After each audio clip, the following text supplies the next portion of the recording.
നമസ്കാരം. പത്തനംതിട്ട ഓമല്ലൂർ അഞ്ജലി ഓഡിറ്റോറിയത്തിൽ പാർക്ക് ചെയ്തിരുന്ന സ്കൂട്ടർ മോഷ്ടിച്ചു കൊണ്ടുപോയ കേസിൽ രണ്ടുപേരെ പത്തനംതിട്ട പോലീസ് അറസ്റ്റ് ചെയ്തു. ആലപ്പുഴ കാർത്തികപ്പള്ളി ചിങ്ങോലി ചേപ്പാട് കാഞ്ഞാർ ദുർഗാദേവി ക്ഷേത്രത്തിന് സമീപം വളയ്ക്കകത്ത് വീട്ടിൽ ഓമല്ലൂർ ആറ്റിരികം തയ്യിൽ പുത്തൻ വീട്ടിൽ വാടകയ്ക്ക് താമസിക്കുന്ന വിഷ്ണു, ആറ്റിരികം പടിഞ്ഞാറെ കടുമ്പള്ളിൽ വീട്ടിൽ ശശികുട്ടൻ എന്നിവരാണ് പിടിയിലായത്. വിഷ്ണു മോഷ്ടിച്ച് കടത്തിയ സ്കൂട്ടർ ശശികുട്ടന് കൈമാറുകയായിരുന്നു. മോഷണ മുതലാണെന്ന് അറിഞ്ഞുകൊണ്ടാണ് ഇയാൾ വിഷ്ണുവിൽ നിന്നും സ്കൂട്ടർ വാങ്ങിയത് എന്നും അന്വേഷണത്തിൽ തെളിഞ്ഞു. 13 വൈകിട്ട് 6:30 ഓമല്ലൂർ പുത്തൻപീടിക പാറപ്പാട്ട് തെക്കേമുറിയിൽ ലിജോയുടെ സ്കൂട്ടർ വിഷ്ണു മോഷ്ടിച്ചു കൊണ്ടുപോകുന്നത്. 16 സ്റ്റേഷനിലെത്തി ലിജോ പരാതി നൽകി. തുടർന്ന് സ്ഥലത്തെ CCTV ക്യാമറകൾ പോലീസ് പരിശോധിക്കുകയും വർക്ക്ഷോപ്പുകൾ കേന്ദ്രീകരിച്ച് വ്യാപകമായ അന്വേഷണം നടത്തുകയും ചെയ്തു. മോഷ്ടിച്ചയാളെന്ന് കണ്ടത് വിഷ്ണുവിനെ വീടിന് സമീപത്തു നിന്നും ഉടൻ തന്നെ കസ്റ്റഡിയിലെടുക്കുകയായിരുന്നു. വിഷ്ണുവിന്റെ മൊഴിയുടെ അടിസ്ഥാനത്തിൽ ശശികുട്ടനെയും കസ്റ്റഡിയിലെടുത്തു.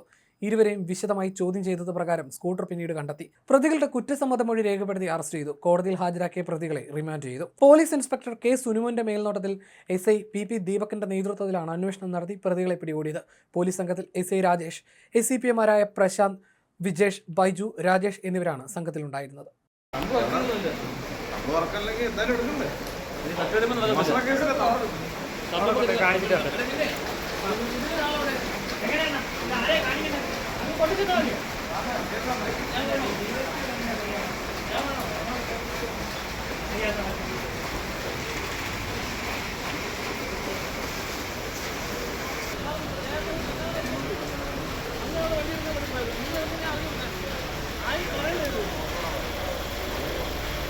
മറ്റേ ഇതുവരെ ആയില്ല.